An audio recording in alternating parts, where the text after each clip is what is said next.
Ladies and gentlemen, the story you are about to hear is true. Only the names have been changed to protect the innocent. NBC brings you Dragnet.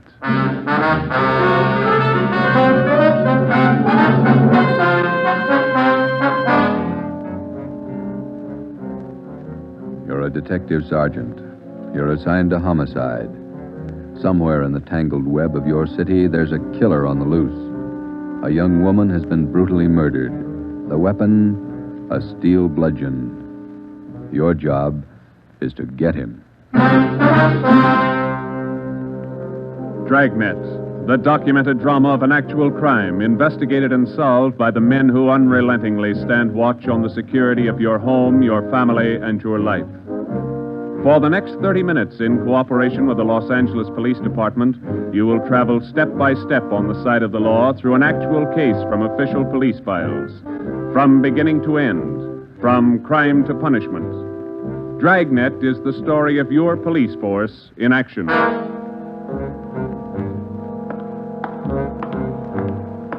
It was Thursday, March 19th.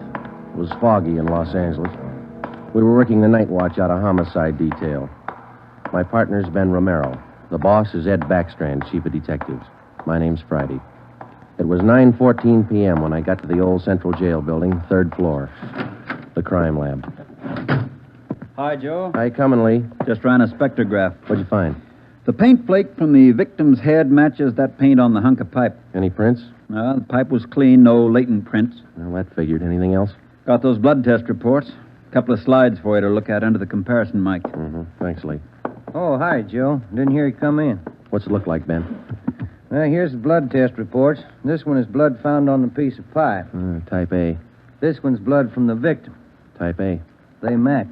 That's right, boys. Doesn't mean too much, though. Did you look at these slides under the microscope? No, not yet. Well, this is your clincher. Wait till I get the light. Okay, take a look. Mm-hmm. Got a make? Yeah, go ahead. Well, this slide here on the right, Mm-hmm. that's a slice of hair from the victim's head. On the other slide is hair found on the steel pipe. Yeah? She had wavy hair. Both specimens are flat. Same hair, Joe. You got anything on that piece of pipe, Lee? Nothing. Just ordinary steel pipe. 14 inches long. What else you got? The plaster impressions of those footprints we found by the body. Here they are.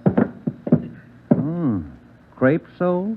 Tennis shoes, new ones, size 9, good impression. Ground was soft. Man about 150 pounds, according to the length of stride, roughly about 5 feet 10 inches tall. Yeah, new shoes, all right. You can still read the manufacturer's label. That's right, made by the Sport King Company. Well, that's something to follow up. Yeah, sure, you could start with the tennis courts. Only about 1,000 or so in L.A. Maybe you'd rather track down the brand. These particular tennis shoes are the biggest sellers in the country. Yeah. Where'd you like to start, Minneapolis or Pullman, Washington? What about that glove? Yeah, you might look for a missing glove. Yeah. They go well with the shoes, just about as common. White cotton work gloves with a blue top. Here's the right glove. You find the left one. Blood on a glove? Type A. Well, that's good evidence, Jones, but where's the lead? Now, look, I don't ask you to pay my parking tickets. You want to see blow-ups? Okay. Right over here. Oh, yeah. This is the vacant lot where they found the body. Yeah, that's right. Here's a close-up of her showing the location of the murder weapon, the glove, and the footprints relative to the position of the body. Looks as bad as yesterday. Sure did work her over, didn't he? The rest of these are morgue shots. Interested? No, I checked them this morning. Once is enough, Lee. Yeah, that winds it, boys. You want to go over the stuff in her purse again? You find anything more? No, nothing you haven't seen already. The usual. Makeup, comb, barrette. That's a hair clip. Mm-hmm. Few cheap stones in it. Loose change, a quarter, nickel, few pennies. Her ID card. Yeah. Helen Corday. 33 Naomi Place. Age 21. 21. That's not very old, is it, Lee? Not to die. No.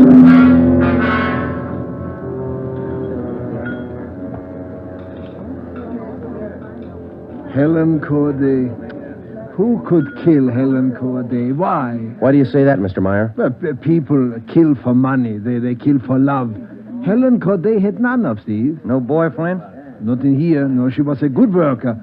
5 different addresses the union sends me 1 month. 5! Did the union send Helen to you? Oh, sure. All the girls come from the union, but none like Helen. Oh, she was sweet, honest, and courteous. Mr. Meyer, did you know anything about her personal life? Only that she was a good worker. Everything else she took home with her from this place. Did she ever mention any men to you? Anyone at all? No gentleman, not one. No. How much money did she make here? I paid her $26.50 a week, every Tuesday. And not much salary for so much work, but the tips are very good here. Nice customers. Mm-hmm. Nice. This her home address, 33 Naomi Place? 33 Naomi, yeah, that's right, yeah. Thank you very much, Mr. Meyer, for your time. I wonder what kind of a person does things like that. Who could kill Helen Corday? Everybody liked Helen. Helen Corday? I never liked her. Come on in the office, boys, where we can talk. Never liked her because I never knew her. You the head of the union? Not just a steward. And I know most of the girls. This Corday girl, what'd she look like? Small brunette, about 5'3". Here's a picture. Yeah. Pretty girl, wasn't she? Oh, sure. Placed her out at Otto's place. Nice little Dutch fella. Otto Meyer. That's right. He seemed to think quite a lot of her. Yeah, she was a fine worker. Oh, sure. Always right up on her dues. Paid all the assessments right on time. Thought you said you didn't know her. Well, not right off, I didn't, but when you showed me that picture there, placed her right away. You know anything about her personal life? Hey, wait a minute. Why all these questions? Helen Corday was murdered last night. Oh. Who did it?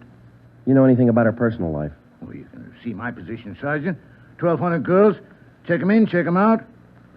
Just names to me till I see a picture of 'em. You wouldn't know if she had any boyfriends here in the union. Waiters, busboy? That I wouldn't know. Like I tell you, Sergeant, I never knew Helen Corday. Sure, I knew Helen Corday. Gus plays a nice piano, huh, Sergeant? Yeah. I read about it in the paper this morning. How long you been selling pianos here at this place? About as long as I knew Helen. 3 years. How'd you find me? Helen's landlady, we talked to her yesterday. She told us she worked here at this piano store. Oh. It's funny, isn't it? What's funny? See Gus over there? That fellow demonstrating the piano? A few weeks ago, I made a deal with him to give Helen piano lessons. I figured it would help her with her singing lessons. Wanted to be a singer, you know. Did Helen know that fellow, Gus? No, she never met him. Who gave her the singing lessons, Miss Olson? She took from Ostrander. Paul Ostrander out on Melrose. A lot of movie people used to take from him. What do you know about her personal life? How do you mean? Does she have any boyfriends? Well, yes. You don't seem sure, Miss Olson. Well, it's just that I don't know. I never asked Helen. But she did have a few dates with Paul Ostrander. I don't think she was serious. How about Ostrander? Gee, I don't know, Sergeant. I don't want to involve anybody. You want to help us find the killer, don't you? Well, yes, but if you're thinking Paul Ostrander did it, no, I'm sure he didn't kill her.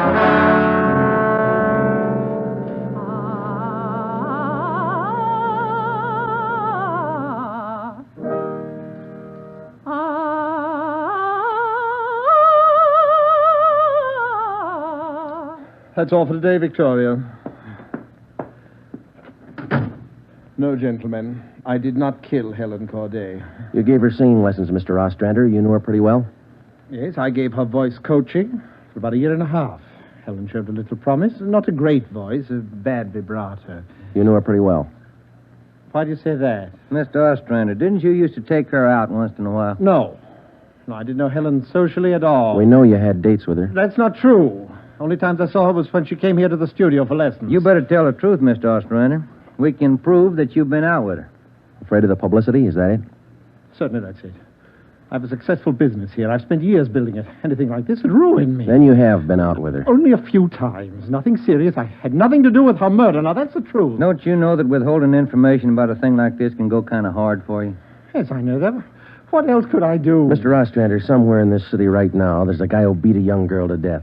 He crushed her skull with a piece of steel pipe. We need every bit of information we can get to track him down. I know that, Sergeant. You could have come to us. We wouldn't run to the newspapers with it. If the information's confidential, that's the way we treat it. Most of the time, it's the people who run to the newspapers first. Then they come to us. That's right, Mr. Ostrander. People are their own press agents. Sergeant, I'd like to know what right you have to invade my privacy and lecture me on my civic duty. All right, I'll tell you what right, Ostrander. We want the man who murdered Helen Corday. I got as much right as he had at 12:14 this morning. Come on, Joe. Yeah. Thanks, Mr. Ostrander. Sorry if I invaded your privacy.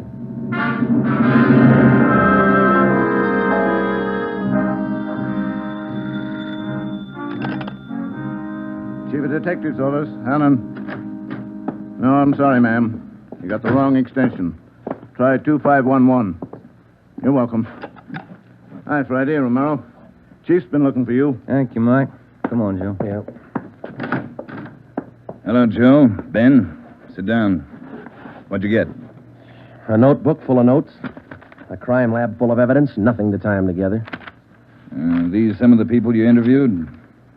Yeah, those and about a dozen more we didn't even take notes on. It's hard to figure, Skipper. Everybody seemed to like this girl. Helen Corday. No known relatives. Single, unattached girl, living all alone in the city. Few friends and no enemies. None we can find anyway. Are you satisfied that all the people you interviewed are in the clear? Well, if we're going to stick to the simple robbery motive they are, the kind of money Helen Corday made wouldn't interest those people. How are you doing on the outside leads? Nothing. If we could just find one hole someplace, anything. All right, now look. You've got a lab full of evidence across the street. You've got a book full of names here. You've got the pieces. Now fit them together. They just don't add. Well, go over them and keep going over them until they do add. Anything from the informants? No, nothing so far. No tips on anybody that's been dough-heavy lately. Nobody shooting off their mouth. The guy we want won't advertise. Figures himself a pretty smooth operator. But he probably made a mistake somewhere along the line. We'll find it. Got a hot shot, Ed. Yeah? 3220 Casino. Woman, probable attack. All right, Friday. You and Ben run it down. We ran down the hotshot call for 3220 Casino. Turned out to be a typical dead-end lead. Her name was Mrs. Lillian Horn. For the past 5 years, Mr. Horn had been paid regularly on Wednesdays. He spent all day Thursday drinking up his paycheck and beating his wife.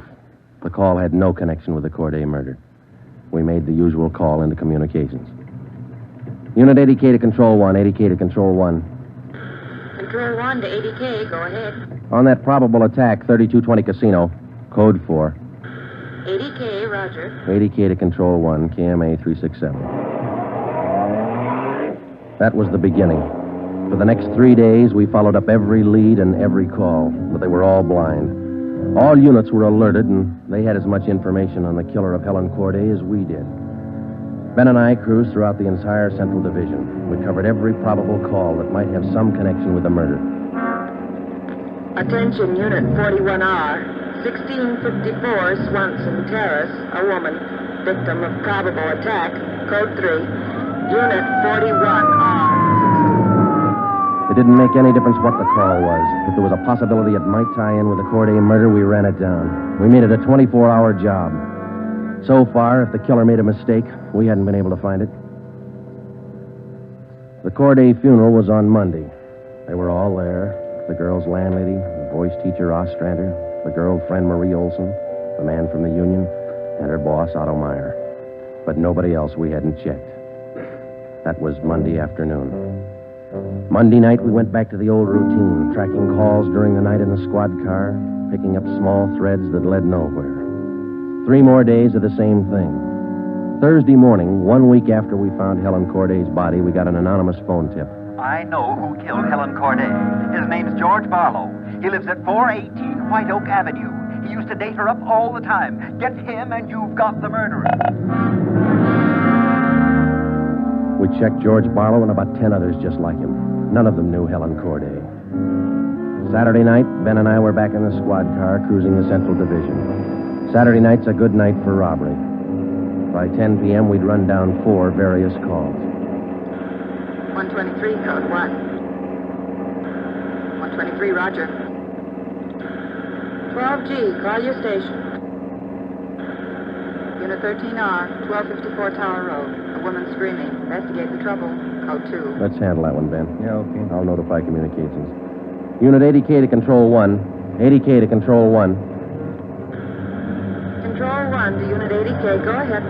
On your 1254 Tower Road call, we're in the vicinity. We will handle. 80K, roger. 80K to Control 1, KMA 367. Let's go, Ben. Control 1 to 13R. Disregard your last call. Handled by 80K. Yeah, it should be right about here. Oh, here it is. 1254. That man, he tried to kill me. He's running down the street there. Where? He's getting to that Corday street. He tried to kill me. Come on. Where'd he go, Joe? Turn right at the next corner. That's him up ahead. He's got a good lead on us. Hit the siren. He's gaining, Joe. Took a left at the next corner. Oh, he isn't going to stop. Close in as tight as you can, Ben. Down to the floor now. Swing out to the left a little. I'm going for his tires. Right. All right, that'll slow him down. Pull up on him. Yeah. All right, you. Keep both hands on that wheel and get over to the curb. Cover me, Joe. Right. Out of that car, mister. Shake him down. Hey, take it easy, will you? I haven't got a gun. Put the cuffs on him. Hey, well, you boys work fast. What am I do with the gas chamber? Just save that, mister. It's pretty rough treatment for speeding. All right, come on, you. Look, I got a right to know where you're taking me. What's the charge? We'll let the girl tell you. What girl? You just sit there and be quiet, huh? Oh, I know where you're going. The place back on Tar Road. Well, I asked to use the phone. The girl slammed the door in my face. I don't know what you cops are trying to prove. I just wanted to use the phone, that's all. I even tried to scare her a little. I told her I'd hit her over the head if she didn't let me use the phone. That's a laugh, huh? All right, you, get out. Yeah, I suppose so. Get out. Hey. I got nothing to hide. That little girl's gonna lie. You know that, don't you? Who's there? Police officers. That's the man. That's him. He tried to kill me. His full name's Frank Philip Larson. They had no previous record. This the girl's report? Yeah, that's it, Skipper. Judy Scott. How old is she? He's 19. He's a babysitter. Real tough boy, isn't he? Forced his way into the house, beat her about the neck and arms. A tire iron. We found it in his car. Jones is running it through the crime lab. Asked her if she had any money. She told him no. Struck her again. Where's this Larson live? Hotel out near Santa Monica. He's a clothing salesman, Ed. Works for a big men's store, Burns and Company. According to the house book sales record, he bought a pair of tennis shoes 2 weeks ago. Weighs 158 pounds, 5 foot 11 inches. Tennis shoes are missing. They're not in his hotel room, and he's not wearing them. What else did you find? A rhinestone. You mean a pin? No, just a small loose stone recovered from the rug in Larson's room. Crime lab got it? Working on it now. Ed, I think...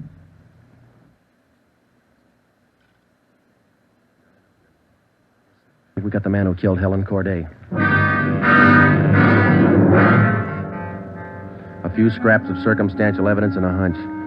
That's not much to go on. Larson had gone after the little Scott girl with a tire iron. Wasn't much of a tie-in, but we had to be sure. All that day, we checked Frank Larson's alibi for the night of Helen Corday's murder. We interviewed the personnel manager at Burns and Company where he worked.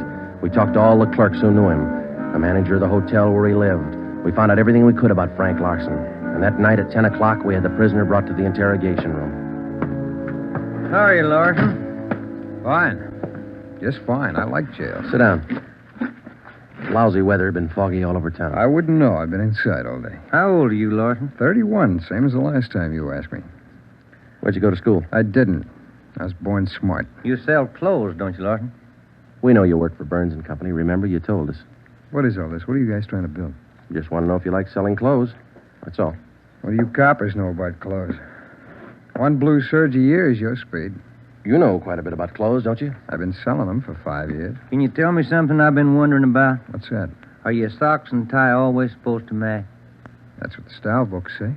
Bet you always know the right things to wear, don't you? You wouldn't wear black shoes with a brown suit, would you? Is that what you're keeping me here for? Style, isn't it? Oh, would you? Would you wear black shoes with a brown suit? Most people wouldn't. Bet you wouldn't wear brown shoes with a tuxedo either. I've been smoking too much. You got a glass of water? Oh, yeah, sure.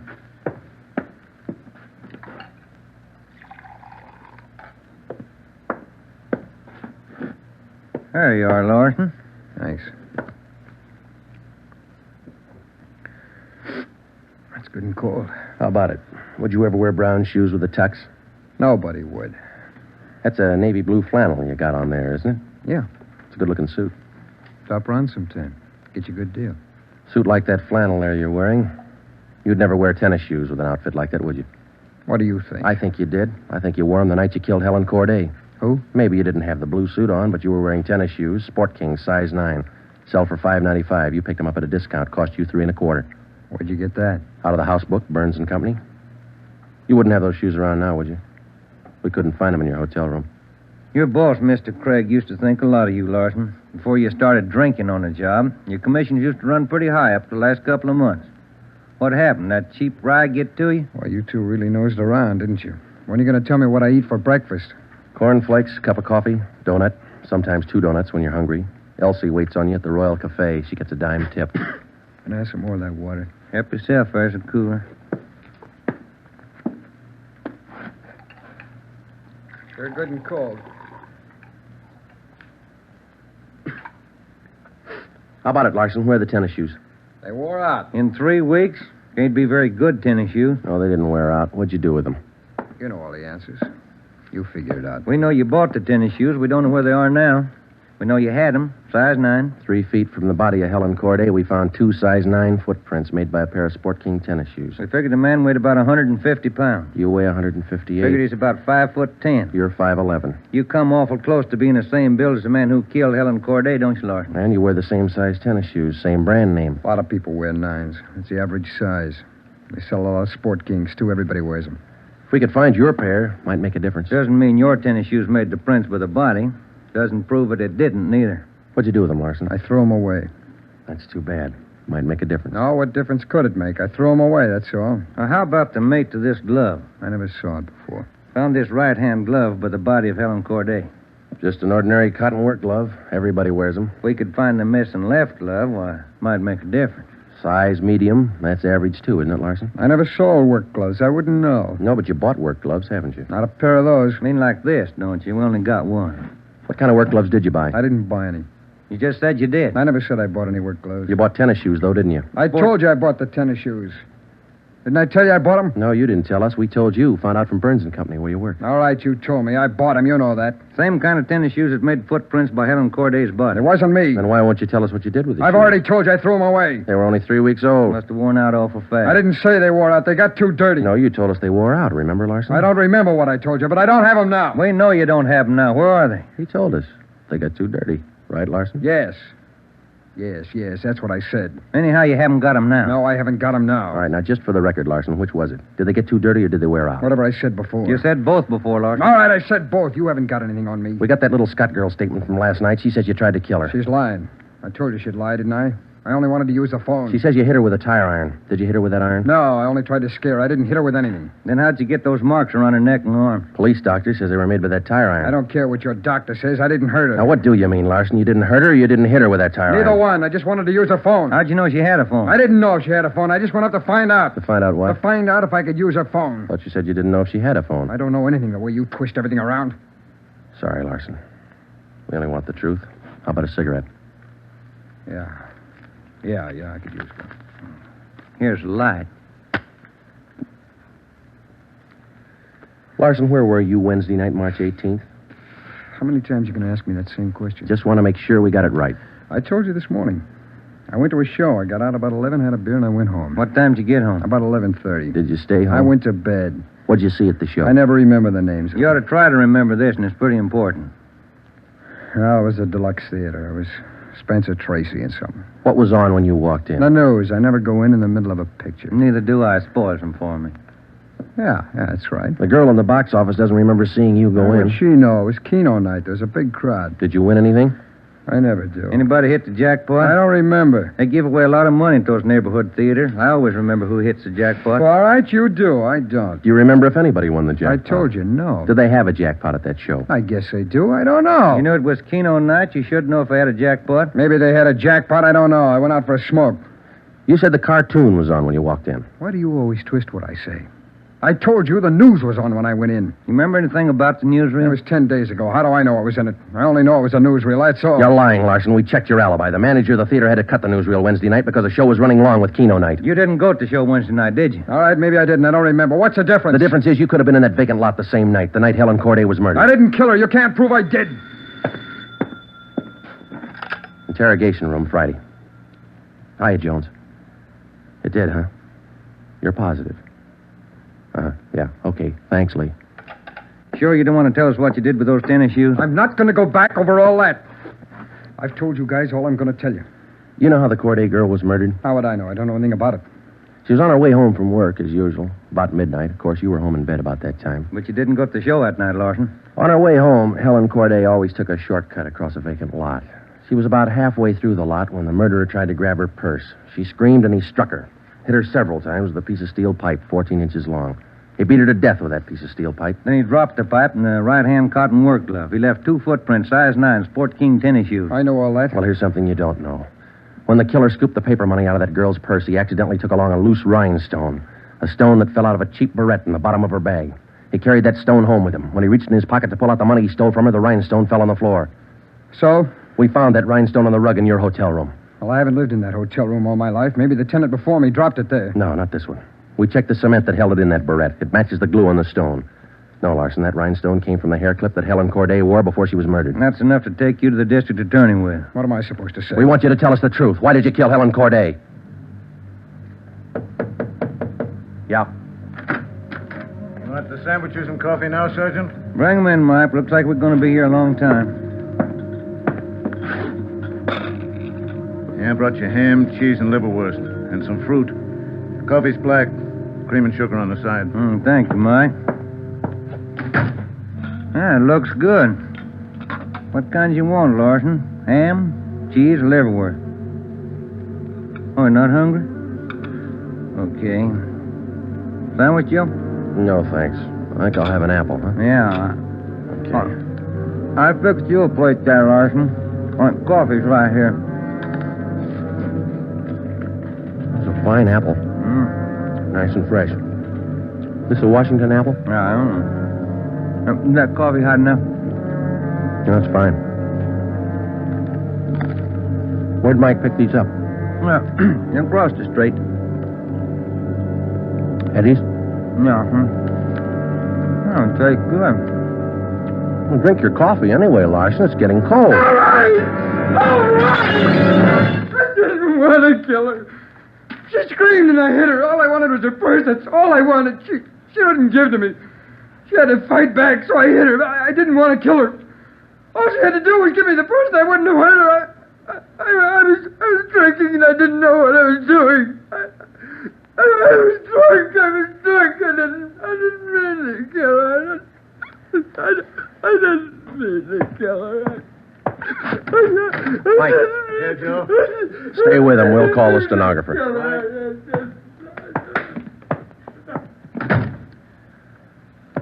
See you tomorrow, Joe. Good night. Yeah. Sour racket, huh?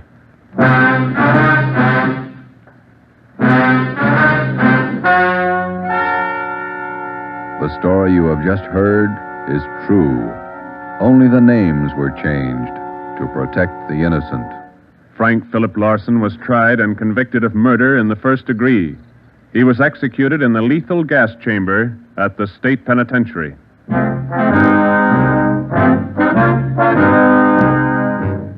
You have just heard the 5th in a new series of authentic cases from official files. Technical advice for Dragnet is furnished by the Los Angeles Police Department. Tonight's program is dedicated to Police Officer Charles A. Brady of the Chicago, Illinois Police Department, who on the night of September 2nd, 1945, gave his life so that yours might be more secure.